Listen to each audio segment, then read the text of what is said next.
The first time I realized I held the only active well drilling permit within 20 miles of Willow Creek Springs, Nevada, I was standing in the county clerk's office arguing with a bored government worker about paperwork. My grandfather had secured that permit back in 1987 when he started his well drilling business, and when he passed it down to me along with the company, I inherited something more valuable than I could have imagined. The county had stopped issuing new permits in 2003 due to aquifer concerns, and the only other permit holder had retired and moved to Arizona 5 years ago without transferring his license to anyone. That made me, Brett Callahan, the sole gatekeeper for water access in one of the fastest-growing regions in Nevada. I ran Callahan Well Services from a modest office attached to my equipment barn on the outskirts of town. The business had been steady for years, servicing existing wells, drilling the occasional replacement, and handling maintenance contracts for the rural properties scattered across the high desert landscape. I never thought much about the exclusivity of my situation until Willow Creek Springs started its aggressive expansion. The development company, Pinnacle Residential Group, had purchased 3,000 acres of land and received approval to build a massive planned community with over 800 homes. The development was called Sagebrush Estates, and it promised luxury desert living with all the amenities wealthy retirees and remote workers could want. The catch was simple.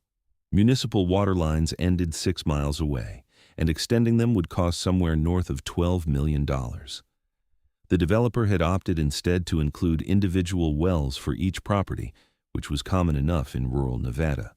What they had not counted on was that every single one of those wells needed approval and sign-off from the only licensed well driller in the area, me. I first met Patricia Whitmore on a Tuesday morning in late April. She arrived at my office in a white Lexus SUV that looked like it had never seen dirt, which was quite a feat considering the half-mile of unpaved road leading to my property. Patricia was the president of the Sagebrush Estates Homeowners Association, though at that point only about 40 homes had been completed and occupied. She wore expensive sunglasses pushed up into her highlighted blonde hair, a crisp linen blazer despite the rising heat, and an expression that suggested she was used to getting exactly what she wanted. "Mr. Callahan?" She did not wait for me to confirm. "I am Patricia Whitmore, HOA president for Sagebrush Estates. We need to discuss your services." I wiped grease off my hands with a shop rag. I had been working on one of my drill rig's hydraulic lines. "Sure thing. You folks need well maintenance?" "We need you to expedite your approval process." Patricia crossed her arms.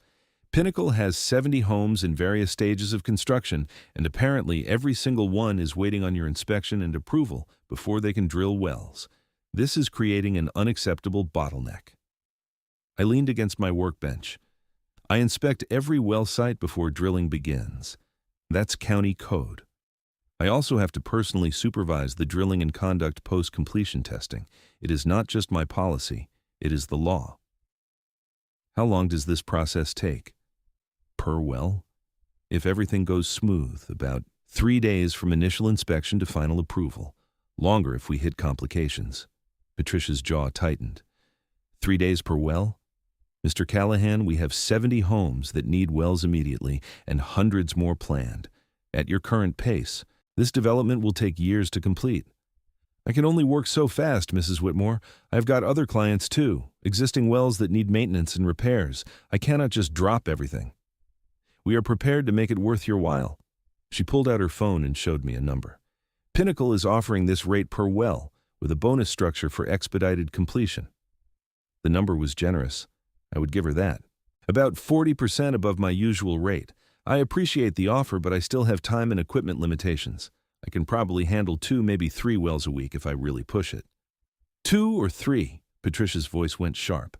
"That is completely inadequate. We need at least 10 per week."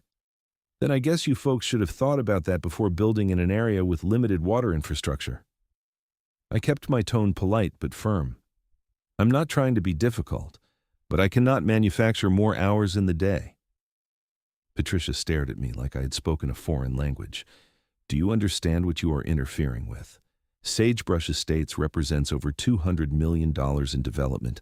Families have purchased homes, they have moving trucks scheduled, children need to start school. And you are telling me one man with outdated equipment is going to determine the timeline for all of that? I am telling you that Nevada water law determines the timeline, and I am bound by it. If you want to expedite things, talk to the county about issuing additional permits. The county is not issuing new permits. We have already tried. She took a step closer. Which means you have a monopoly on an essential service. I am sure there are regulations about that. There probably are, but none that change the reality of the situation. I met her eyes. Look, I will work with Pinnacle on a reasonable schedule. I can prioritize your development sites when possible. But I will not cut corners on safety inspections, and I will not abandon my existing clients. That is the best I can offer. Patricia smiled, but it did not reach her eyes. We will see about that, Mr. Callahan. I did not become HOA president by accepting the first no I hear. She left in a cloud of dust, and I went back to fixing my hydraulic line, thinking that would be the end of it. I should have known better. The first letter arrived 3 days later from something called the Sagebrush Estates Architectural Review Committee. It informed me that my property, while not technically within the HOA boundaries, was visible from several homes in the development and therefore subject to community aesthetic standards. The letter demanded I remove all industrial equipment from site, paint my buildings to match the approved color palette, and eliminate the unsightly gravel parking area in favor of proper landscaping. I called the number on the letterhead and got Patricia. Mrs. Whitmore, I am not part of your HOA. My property is 2 miles from your nearest home. Your property can be seen from our community, which affects property values. The HOA covenants give us authority to address external visual blight. Visual blight? This is a working business that has been here for 40 years. That may be, but times change. Sagebrush Estates residents expect a certain standard. I am sure we can work something out if you are willing to be reasonable about our well situation. So that was her game, leverage and pressure. I will be reasonable about the wells by doing my job properly, I said, and you can take your aesthetic demands and file them where the sun does not shine. You have no authority over my property. We will see, Patricia said again before hanging up. 2 weeks passed. I started working through Pinnacle's well sites, inspecting and approving them one by one. The work was solid enough, standard drilling in our local geology.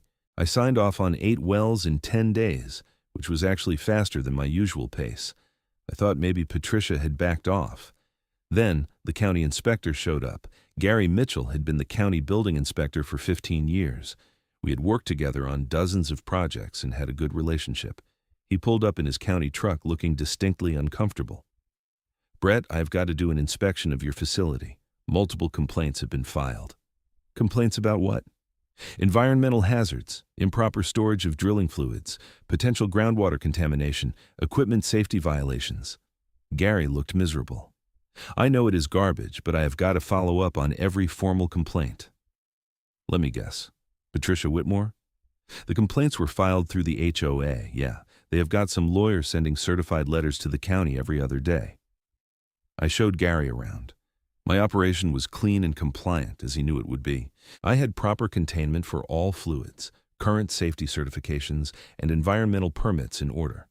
He took photos, filled out forms, and apologized 3 times before leaving. She's trying to bury you in bureaucracy, Gary said as he climbed back in his truck. We both know it, but I have got to respond to every complaint or the county gets sued. The complaints kept coming. Fire marshal inspections, OSHA visits, EPA surveys, each one required me to stop work, provide documentation, and walk some inspector through my facility. Every inspection came back clean, but each one cost me hours or full days of lost work.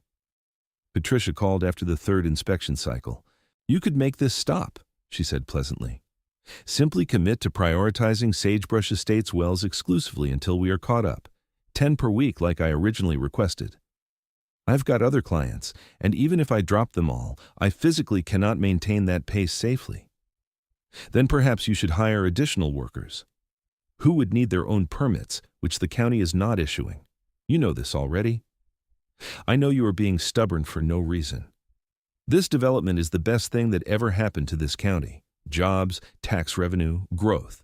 and you are standing in the way because of some outdated regulation. The regulation exists because our aquifer cannot sustain unlimited drilling. It is not outdated, it is necessary. Patricia's voice went cold. You are going to regret this, Mr. Callahan. The next escalation came through my existing clients. Several of them called to cancel their maintenance contracts. Apologetic and awkward. When I pressed, they admitted they had been approached by HOA representatives who suggested that working with me might create problems with future business opportunities. Two of the callers owned commercial properties and had been exploring expansion into retail spaces in the new Sagebrush Estates shopping center. The message was clear: side with Callahan or lose out on lucrative deals. I lost about 30% of my regular business within 2 weeks. Then things got personal. I lived in a small ranch house on my business property, about 200 yards from the equipment barn. It was nothing fancy, just a 3-bedroom place my grandfather had built in the 80s. I came home one evening to find a code enforcement notice taped to my door. Apparently, my residence was in violation of county zoning because it was located on commercially zoned land. Never mind that the house had been there for decades and was grandfathered in. Someone had filed a complaint, and now I was facing potential fines and a requirement to apply for a variance.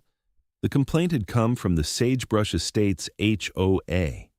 I called my lawyer, Doug Morrison, who had handled my business legal work for years. "They are harassing you," Doug said after I explained the situation. "Pretty clearly. The question is what you want to do about it. Can we sue them?" "For what? Harassment is hard to prove, and they are technically within their rights to file complaints, even if those complaints are baseless. You would spend $50,000 in legal fees to maybe get a nuisance judgment. So I just take it? Or you work with them. I'm not saying fold completely, but maybe there is a middle ground. Could you bring in subcontractors, even without permits, to handle some of the non-technical work? Speed things up a bit? Not without violating my permit terms. Every well needs direct supervision by a licensed driller. That is me." Doug sighed. "Then you are in for a long fight. Document everything. Keep records of every interaction, every inspection, every complaint. If they cross a legal line, we will nail them. But right now, they are just being aggressive jerks, which, unfortunately, is not illegal." I spent the next month grinding through the harassment while maintaining my work schedule. Patricia sent polite emails weekly, each one noting the unfortunate delays affecting Sagebrush Estates residents and wondering when I might reconsider my position. I responded professionally each time, reiterating my schedule and limitations. The breakthrough came from an unexpected source. I was inspecting a well site on the eastern edge of the development when I met Greg Fitzgerald, who owned one of the completed homes still waiting for well installation. He was a retired civil engineer, maybe 60 years old, with a careful way of speaking that came from a career of precise technical work. "You are the well guy?" Greg asked, walking over from his house. "That would be me, Brett Callahan." "Greg Fitzgerald. I moved in 2 months ago. Been hauling water in tanks because our well is still not finished." "Sorry about that. I'm working through the list as fast as I can." "Not blaming you. I looked into the permit situation. Understand the county's reasoning?" Greg watched me work for a moment. "Patricia giving you hell." "You could say that." "She is good at that. Tried to fine me $300 because my garage door is the wrong shade of beige. Wrong shade of beige." Greg shook his head. "Woman runs the HOA like a military dictatorship. She wants me to cut corners to speed up the well approvals." "Of course she does. Patricia does not care about rules unless they benefit her. You know she pressured the county to approve the development drainage plan, even though it diverts runoff directly onto neighboring properties? I reviewed the engineering. It is terrible design, but she pushed it through because fixing it would have delayed construction." That was interesting. The county approved bad drainage? Rubber stamped it. Pinnacle has deep pockets and good lawyers. Local government does not want the fight. Greg looked at me thoughtfully. "You should talk to some of the other homeowners. Not everyone is happy with how Patricia runs things. Some folks are getting fed up." I took his advice. Over the next 2 weeks, I made a point of chatting with homeowners when I was on site. What I found was a community increasingly frustrated with their HOA. Patricia had surrounded herself with a board of like-minded enforcers who seemed to spend their time inventing new rules and finding violations.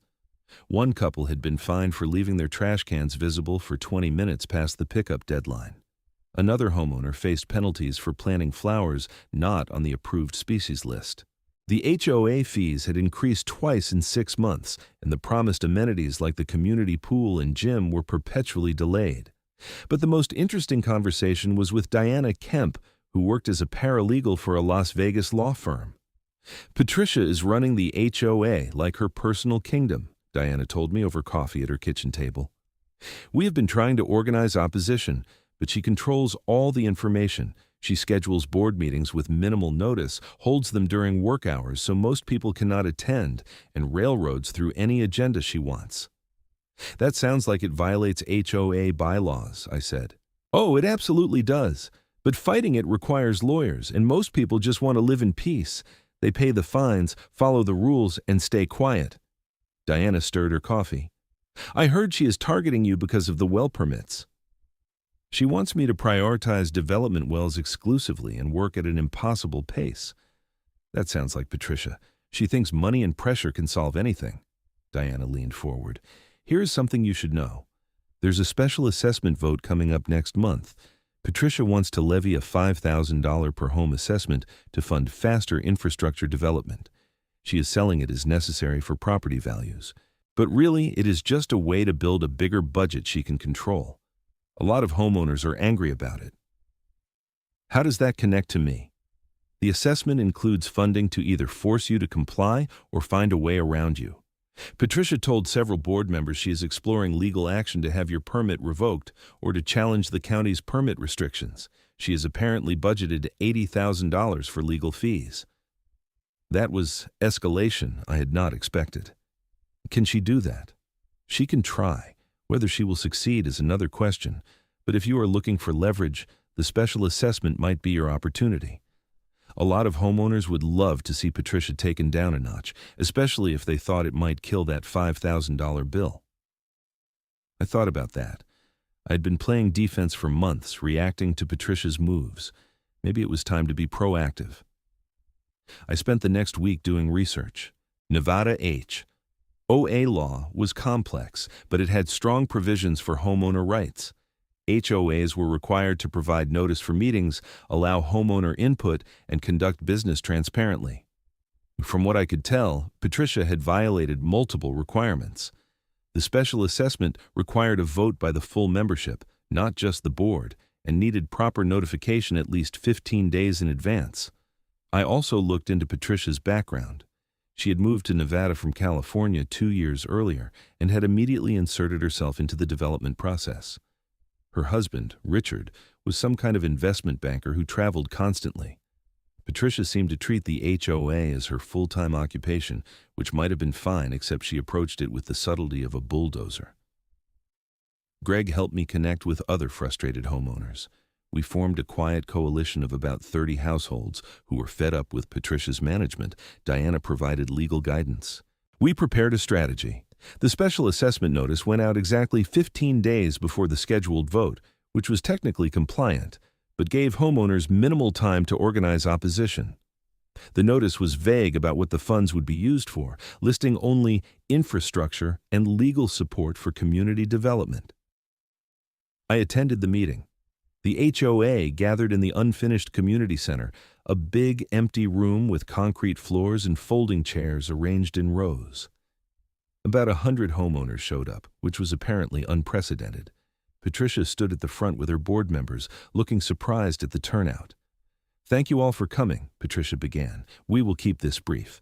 The board is proposing a special assessment of $5,000 per household to fund critical community needs. This investment will ensure Sagebrush Estates maintains property values and completes necessary infrastructure on schedule. A hand went up immediately. Greg. Wait. What specific infrastructure? He asked. Patricia looked annoyed at the interruption.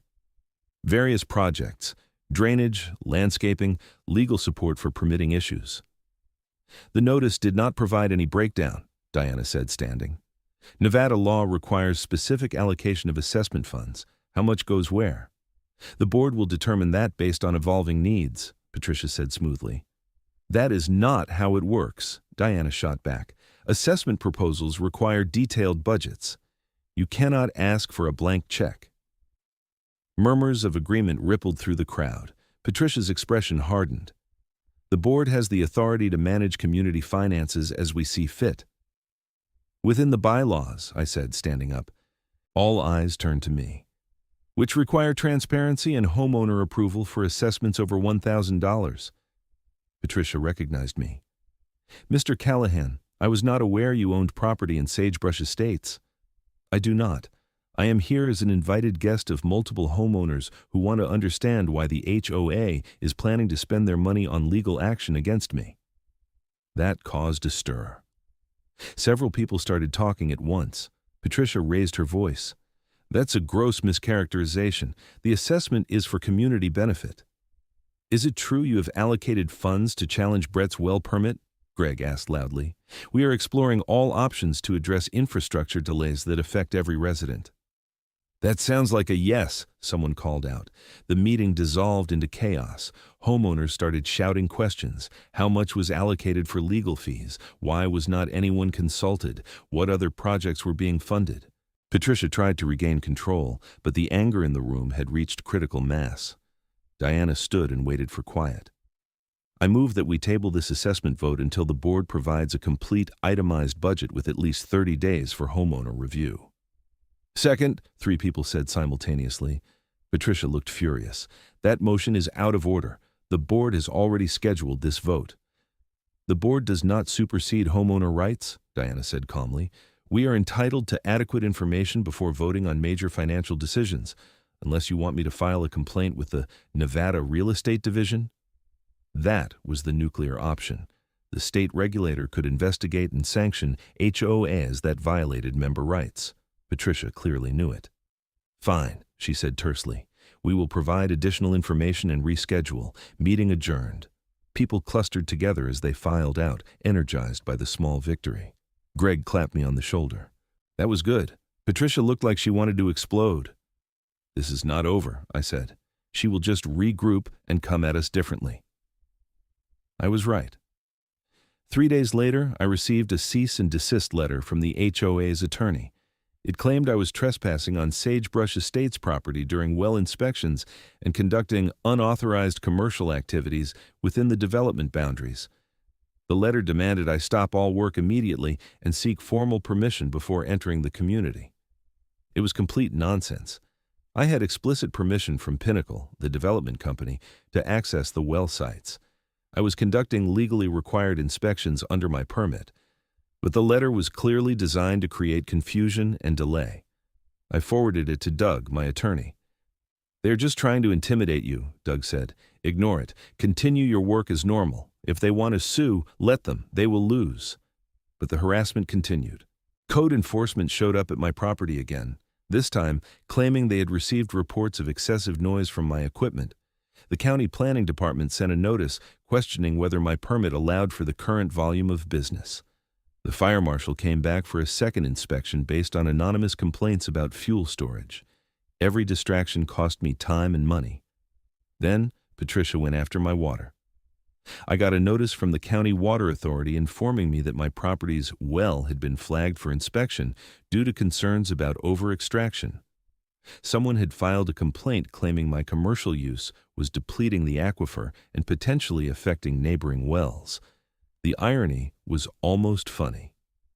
I was being accused of exactly the kind of problem that the permit restrictions were designed to prevent by the same people who wanted to drill hundreds of new wells without adequate oversight. The county inspector who came out was professional, but clearly frustrated by the political nonsense. Your extraction rates are fine, he told me after reviewing my logs, well within permitted levels. Whoever filed this complaint either does not understand hydrology or does not care. It is harassment, I said bluntly. The HOA president is mad I would not rubber stamp her development. Yeah, I kind of figured. Look, I will close this out as unfounded, but if they keep filing complaints, we have to keep investigating. It is how the system works. I was getting worn down. The constant battles were exhausting, and my business was suffering. I had fallen behind on Pinnacle's well schedule because of all the distractions, which just gave Patricia more ammunition to claim I was the problem. Greg called me one evening in late June. "You should know Patricia is organizing a petition. She is going door to door, telling homeowners that you are sabotaging the development and trying to get people to sign a complaint to the county demanding your permit be reviewed." Let her. The county cannot just revoke my permit without cause. Maybe not, but public pressure matters. If she gets enough signatures, the county commission might get nervous. He was right. Elected officials did not like controversy. "What do you suggest?" I asked. "Fight back. You've got support in the community. Use it. Start your own petition explaining the situation. Get homeowners who understand what Patricia is really doing to speak up."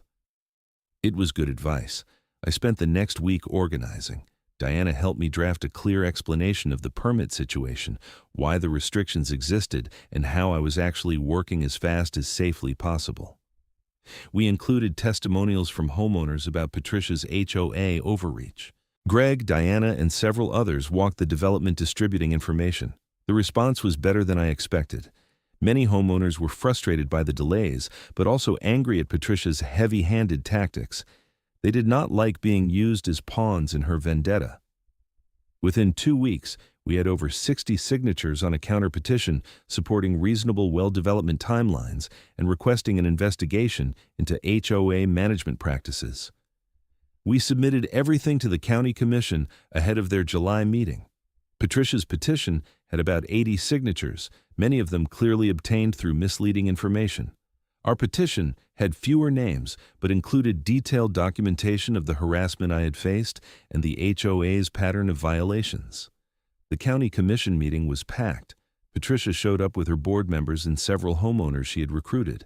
I came with Greg, Diana, and our coalition. The commission chairman, Robert Hayes, clearly wanted no part of this mess. "We have reviewed both petitions," he said wearily. "The county's position is that Mr. Callahan holds a valid, legally issued permit that he has never violated. We have no grounds to revoke or restrict it. The permit system exists for good reason, and we will not override it because of development scheduling pressure." Patricia stood. "Chairman Hayes, this development represents tremendous value to the county. Hundreds of jobs, millions in tax revenue. One man's bottleneck should not be allowed to jeopardize that." "Mrs. Whitmore, the county is not in the business of telling private business owners how to operate, especially when they are following all applicable laws. If Pinnacle has concerns about well drilling timelines, they should have factored that into their development planning." "So, you are going to do nothing while this man holds our entire community hostage?" Chairman Hayes's expression hardened. "Madam, I will remind you that multiple county departments have investigated baseless complaints against Mr. Callahan in recent months, costing taxpayer resources. If frivolous complaints continue, the county may consider penalties for abuse of the complaint system. That shut her up, at least temporarily." The commission moved on to other business, and the meeting ended without any action against me. It was not a complete victory, but it stopped Patricia's momentum. In the parking lot afterward, Patricia intercepted me. "You think you won?" Her composure had cracked. "All you did was delay the inevitable. Sagebrush Estates is happening whether you cooperate or not. Pinnacle has too much invested to let one stubborn contractor stand in the way." "I am not standing in the way. I am doing my job. Your job is whatever the people with money say it is. You are about to learn that lesson the hard way." She stalked off to her Lexus, and I felt a chill despite the desert heat. Patricia had the look of someone who was not done fighting. I found out what she meant a week later. Pinnacle's regional manager, Kevin Strauss, called and asked me to come to their office in Henderson for a meeting. His tone was professional, but not friendly. I made the 90-minute drive wondering what Patricia had convinced them to do. Kevin's office was in one of those modern glass buildings that looked like it belonged in Silicon Valley. He was maybe 40, wearing an expensive suit with the kind of perfect hair that required product and effort. "Mr. Callahan, thanks for coming. I will be direct. Sagebrush Estates is significantly behind schedule, and the well permitting process is the primary bottleneck. We need to find a solution. I'm working through the sites as fast as I can while maintaining safety standards and serving my existing clients. That is not fast enough. We have construction crews sitting idle, homeowners threatening lawsuits because they cannot move in, investors questioning whether we can deliver on promises. Kevin leaned forward.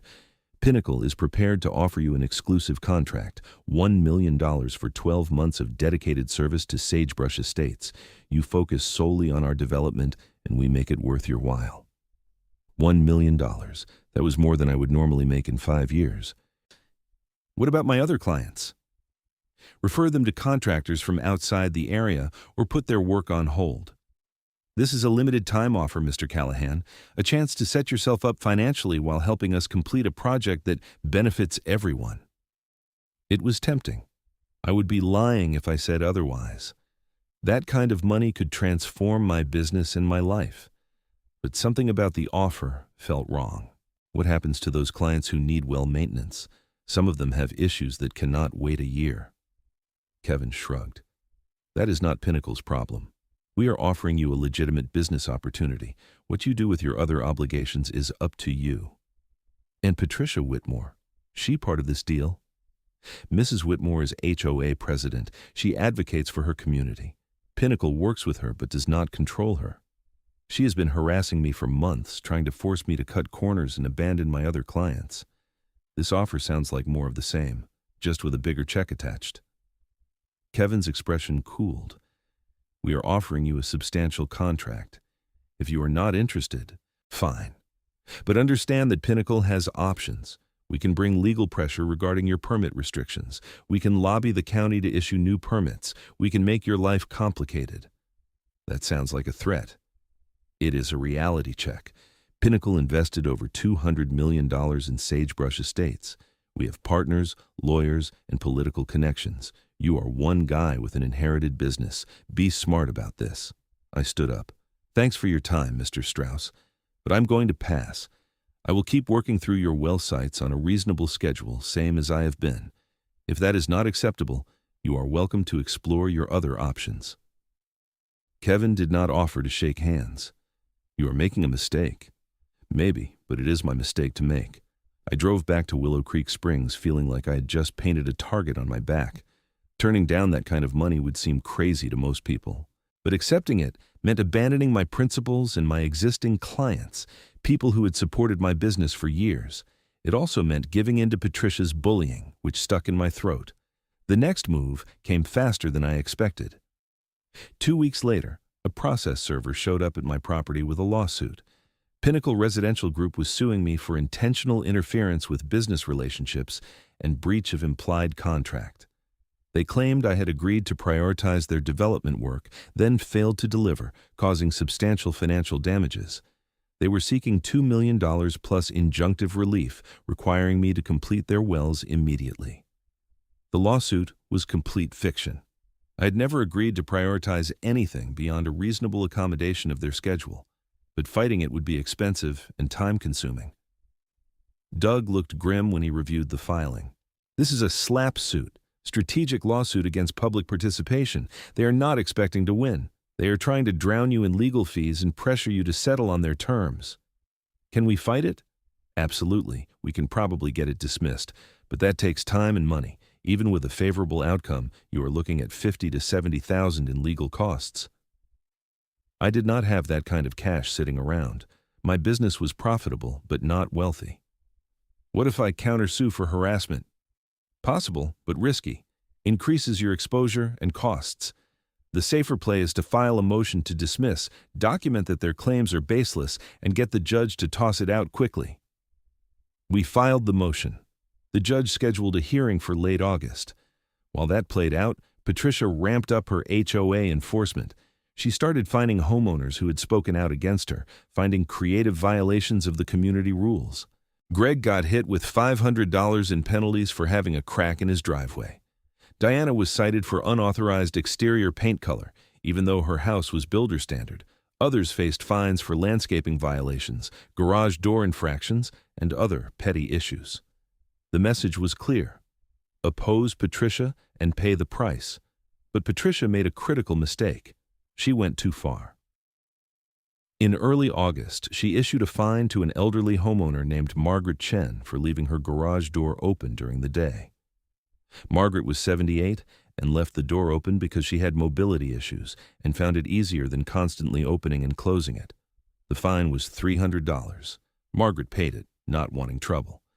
Then Patricia fined her again the next week, and again the week after that. Margaret's grandson, David, was an investigative reporter for the Las Vegas Review-Journal. When she told him what was happening, he started digging. David called me in mid-August. "Mr. Callahan, I am David Chen with the Review-Journal. I understand you have been having issues with the Sagebrush Estates HOA. I was cautious. I have had some disagreements with their president, yes. My grandmother lives in that development. The HOA has been harassing her over nonsense violations. I started looking into it and your name kept coming up. Mind if I ask you some questions?" I told him everything. The permit situation, Patricia's pressure tactics, the constant complaints and inspections, the lawsuit, all of it. David took notes and asked good questions. "This is quite a pattern," he said when I finished. "I have been reviewing HOA complaints across Nevada. Sagebrush Estates has an unusually high rate of violations and fines compared to similar developments.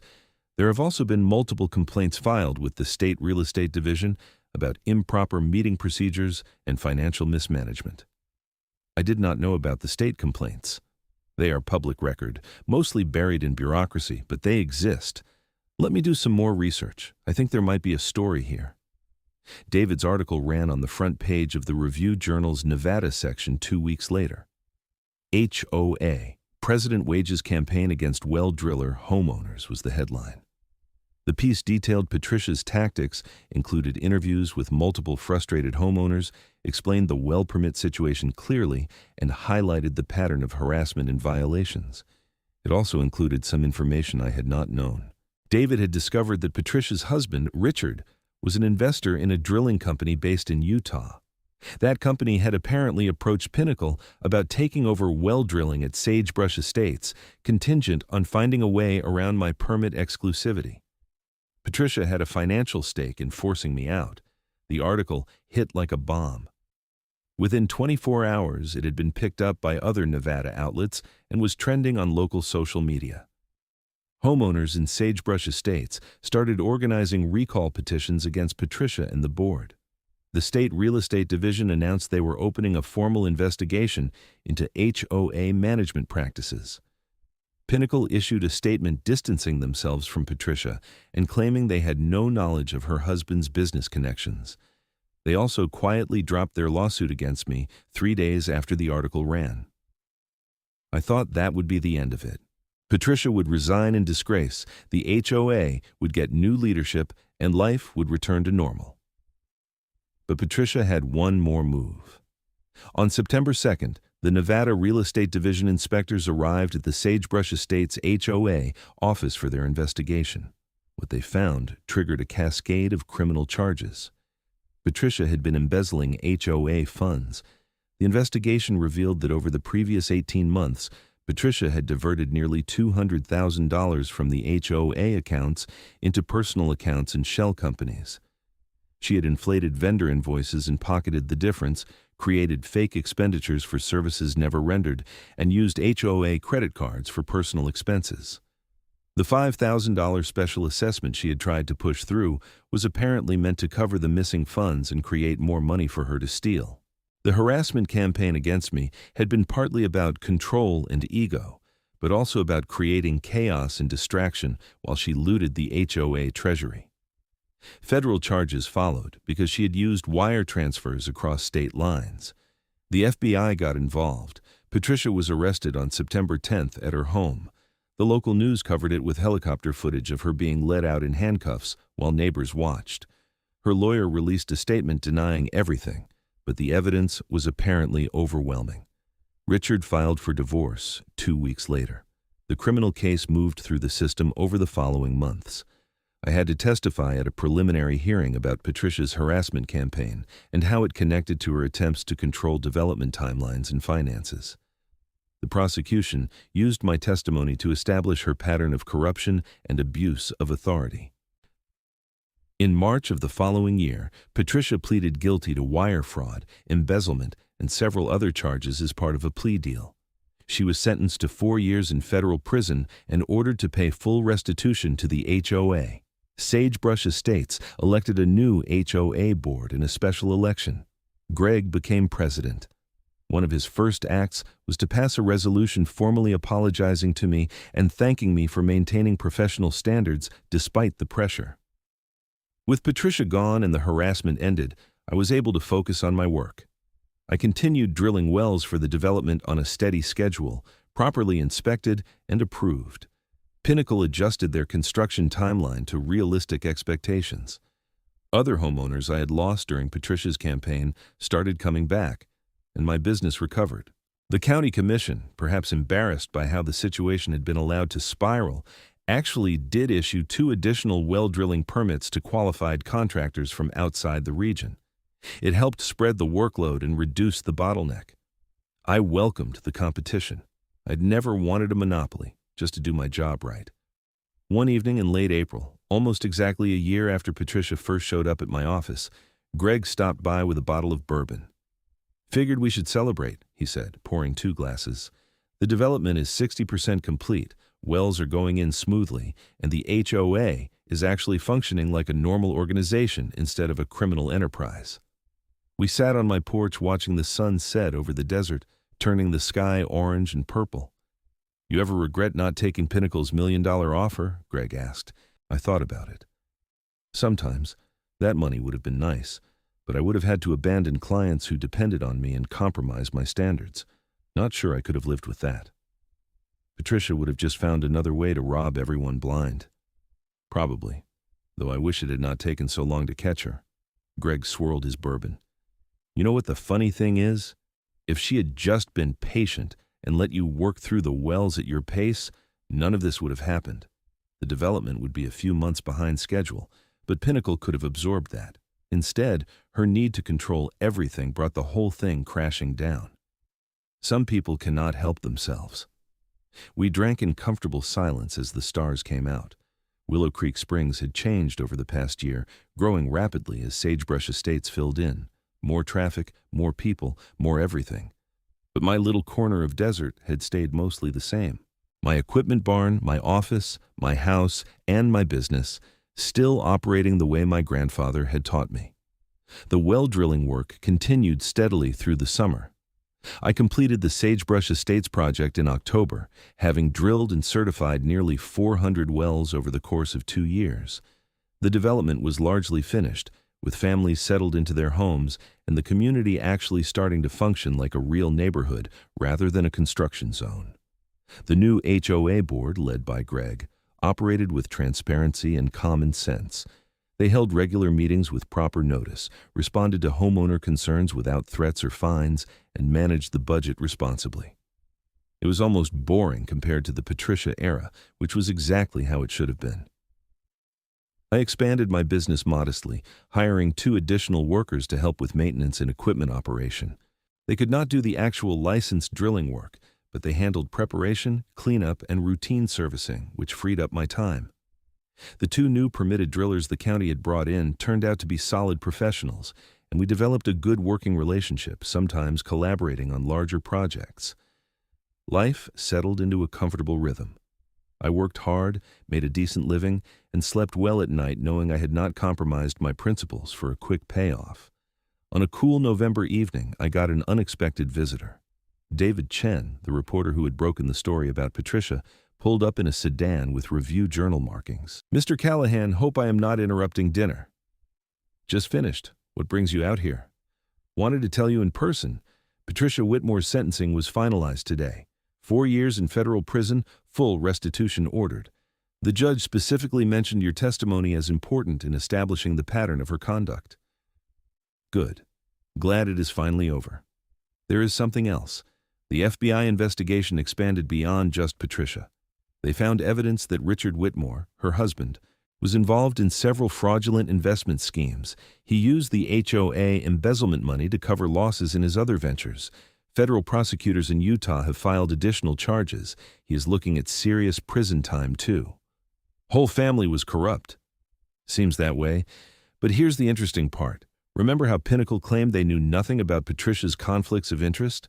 The FBI found emails between Richard Whitmore and a Pinnacle executive discussing ways to pressure you into accepting their contract or abandoning your permit. Nothing criminal, but definitely coordination that Pinnacle denied under oath. Are they in trouble? SEC is investigating possible securities fraud related to how Pinnacle represented the development timeline to investors. Might be civil penalties, maybe worse. Either way, the company's reputation is damaged. They are facing multiple lawsuits from homeowners and investors. I felt a grim satisfaction hearing that. Satisfaction. Pinnacle had tried to bully me into submission, then pretended innocence when it blew up. Having their deception exposed seemed like justice. Thanks for letting me know, David. And thanks for writing that original article. It changed everything.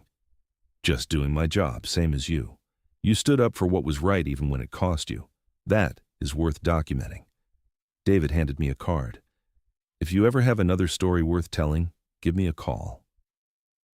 After he left, I sat on my porch with a beer and thought about the whole crazy year. I'd come close to losing everything because I refused to cut corners or abandon my principles. Patricia had thrown every dirty trick at me, backed by lawyers and money and political pressure. For a while, it looked like she might actually win. But in the end, the truth mattered. Doing things right mattered. Standing firm mattered. The desert stretched out before me, vast and quiet, under a sky full of stars. Somewhere out there, water flowed through ancient aquifers, finite and precious. My grandfather had understood that, which was why he built his business on careful, responsible practices. He had passed that down to me, along with the permit that made it official. I had held on to both, despite everything. Winter came to Willow Creek Springs, bringing cold nights and occasional snow dustings on the mountains. The well drilling business slowed during the coldest months, which gave me time for maintenance, equipment upgrades, and planning for the next year. I also started teaching. The county had asked me to develop a training program for well drilling and groundwater management, recognizing that the region's growth required more expertise. I put together a curriculum covering geology, hydrology, safety protocols, and regulatory compliance. The first class started in January with 6 students, including 2 young people from Willow Creek Springs who wanted to enter the trade. Training the next generation felt important. My grandfather had taught me, and now I could pass that knowledge forward. Maybe one of these students would eventually earn their own permit and carry on the work properly. Greg invited me to speak at an HOA meeting in February. The board wanted to present me with a formal resolution thanking me for my service to the community. I was not big on public recognition, but Greg insisted it mattered. The meeting was held in the now completed community center, a nice facility with proper meeting rooms and amenities. About 50 homeowners attended, which Greg said was typical for normal business meetings. The board presented me with a plaque that read, "In appreciation for Brett Callahan's integrity, professionalism, and commitment to responsible water resource management, Sagebrush Estates Community, 2026. Greg made a short speech about how my refusal to compromise had ultimately protected everyone by ensuring wells were drilled properly and the aquifer was managed sustainably. Several homeowners applauded, and a few came up afterward to shake my hand and thank me personally. It was a nice gesture, though I felt a bit awkward being the center of attention. I had just done my job the way it was supposed to be done. The fact that this seemed remarkable said more about how rare basic integrity had become than about anything special I had done. But I accepted the plaque graciously and said a few words about water conservation and responsible development. The community seemed genuinely appreciative, which was a far cry from the hostility and suspicion Patricia had manufactured. Spring arrived with warming temperatures and blooming wildflowers across the desert. My business picked up as the weather improved. I had contracts for maintenance work across 3 counties, several new wells to drill for rural properties, and ongoing monitoring for some of the older installations. The 2 new permitted drillers the county had brought in were handling work for other developments in the region, which took pressure off me and proved the system could work with multiple licensed operators. The county was considering establishing a more formal permitting process that would allow additional qualified contractors to enter the field while maintaining environmental protections. I supported the idea. Competition was healthy and the region's growth required more capacity than one person could provide. My business would be fine either way. In April, I got a call from a lawyer in Las Vegas representing a group of investors who were planning a new development south of Willow Creek Springs. They wanted to meet about well services. I was immediately cautious, given my experience with Pinnacle. But the lawyer, Rebecca Torres, was straightforward and professional. Mr. Callahan, my clients are planning a small residential development, about 100 homes. We have done our research on water resources and permitting. We understand you hold the only current permit in this area, and we want to discuss how to work with you rather than against you. That was refreshing. We met at her office in Las Vegas.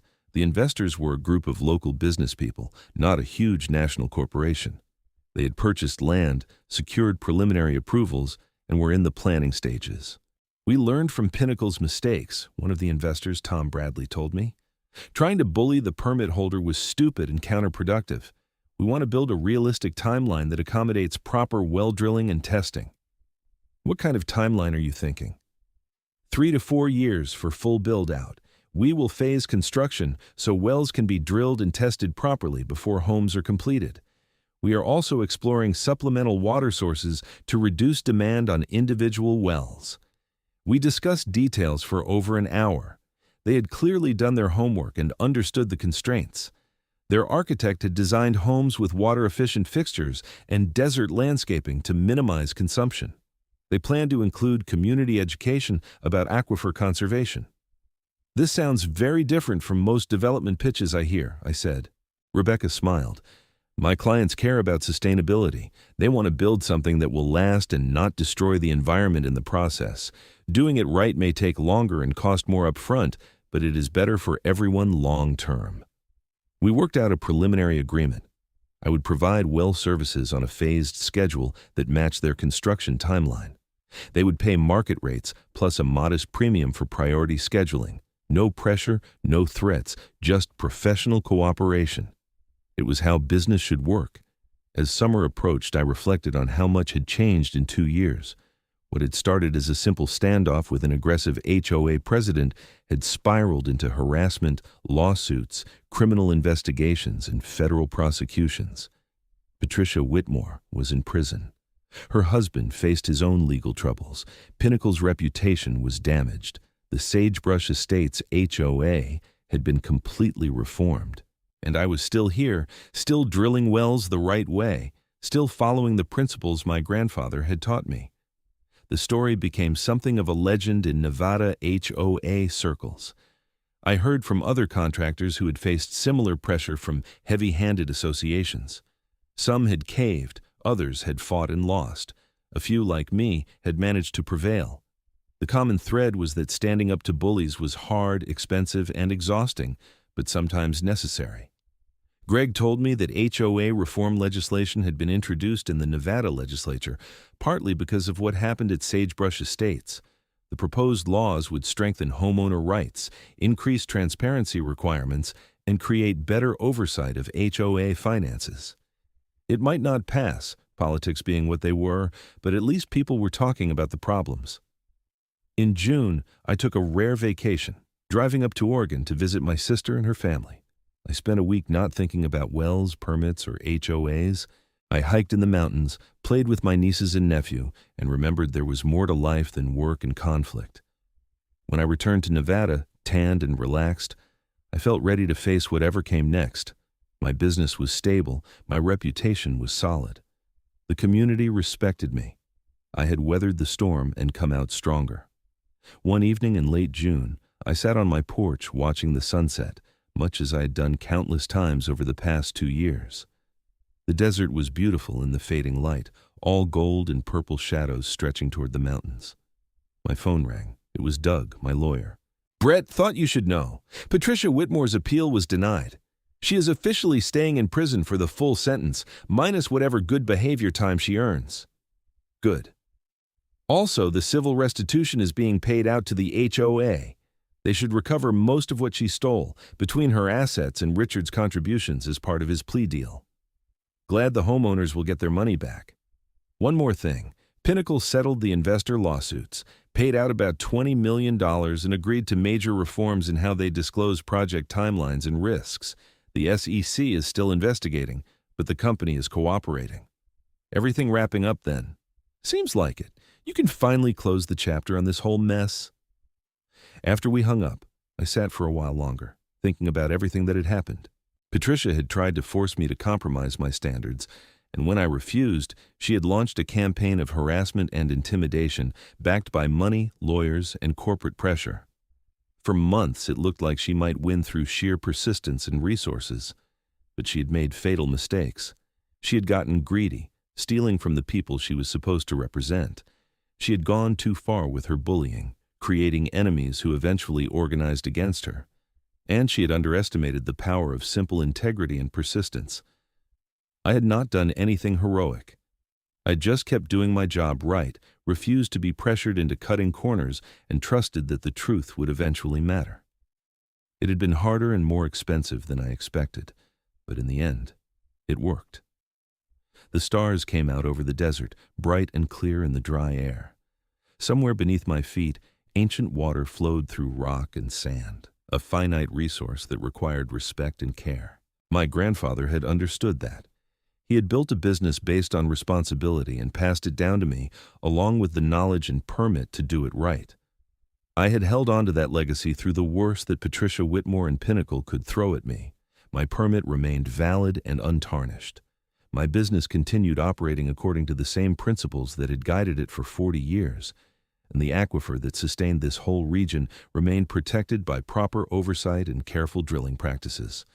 That was worth more than any amount of money or easy compromise. As I finally headed inside for the night, I felt satisfied in a way that had nothing to do with wealth or recognition. I'd been tested and found I had the strength to hold firm. That knowledge would carry me through whatever challenges came next.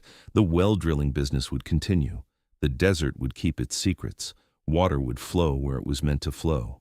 And I would be here, doing the work properly, one well at a time, for as long as I was needed. That was enough.